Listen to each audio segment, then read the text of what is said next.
So, fascism is not about racism, anti-Semitism, and it's not about capitalism. Many capitalists get called fascists, and I believe that's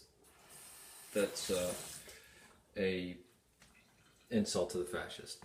The dictatorship who had sold out its people to Dole and Tropicana and the sugar companies and the coffee companies and the later on the drug lords were not fascists in any ways. They may have cracked down on people speaking bad about them. Any totalitarian would, okay, whether communist or whatever.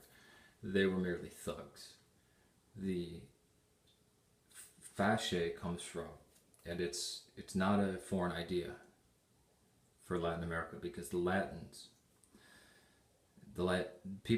people have forgotten who they are and where they come from. The Latinos were a race of people from central Italy that conquered, that threw off their Etruscan enslavers and kicked out the Greeks from southern Italy, and then went over to the Iberian Peninsula and massacred the Celts, almost exclusively exterminating from the peninsula, which is what happened, 2,500 years ago. That's just how people were. The Anglo-Saxons did the same thing 1,000 years later in southern Britain.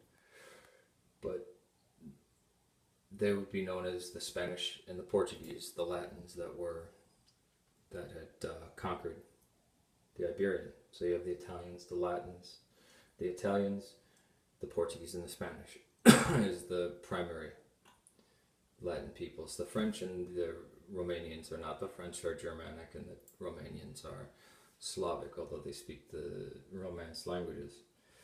Then after 1492, technically after 1516, I believe,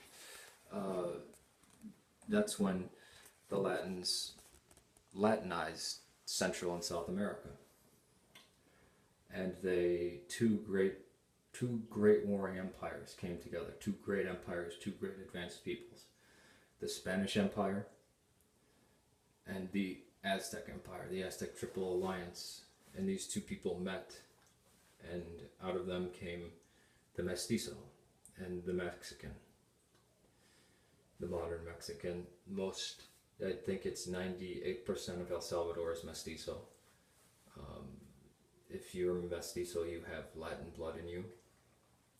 The Spanish language, the peculiar form of Roman Catholic practices, the saints that are peculiar to Hispanic religion, and not that one of the Irish or even the Portuguese or the Italian. The Hispanic is different, but the Portuguese, obviously, of Brazil, they're Latins. So most of Central America has absolute Latin blood in it. There are parts of Mexico that still their Indian tribes have just been Latinized, right? But through intermarriage, that Indian blood will go away. Not go away, but the Latin blood will come in. So these absolutely are Latinos and Hispanics, and they can look back at the Caesars and say that was my ancestor, and they can look, which the Anglo-Saxon can't do, and they can look back at the Aztec and the Inca and the Nazca and the Maya and even the Navajo and say that was my ancestor as well. It's a white man thing to shame the Latins for conquering the Aztecs, or the Maya. The Salvadorians they feel pride in Christopher Columbus. He was one of their ancestors, right?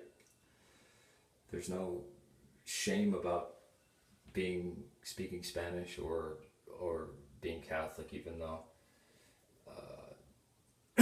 praying to the saints or the Virgin Guadalupe, even though the Anglo tries his best to do so. Try to apologize to you for your own ancestors.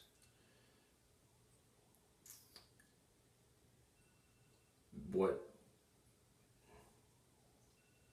should be done is people being proud and people having brotherly love the face was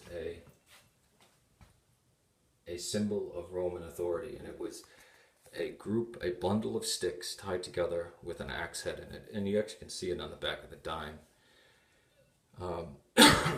And it was together. If you take a stick, you can snap it easily, but if you bind many of them together, it can't be broken. Unity. And at one side there would be an axe blade coming out of it. So unity, but willing to use force.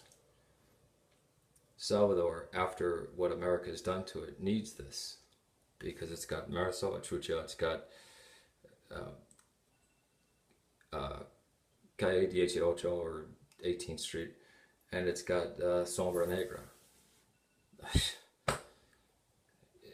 The police are limited, and they're corrupt. Fascist governments actually are not. That's the one thing they never are corrupt. And I don't encourage warfare with any other countries. I want each country to exist. If there must be war, then let it be for a good reason, right? But first and foremost, the safety and security of the people, and the maintenance of the original culture, and the safeguarding of the original culture. No missionaries coming in, no Mormons, no evangelicals, no more influences from America. LA has destroyed Latin America, has destroyed Central America, as well as the rest of the United States with Fort Benning, Georgia, and the School of the Americas. Peace to you.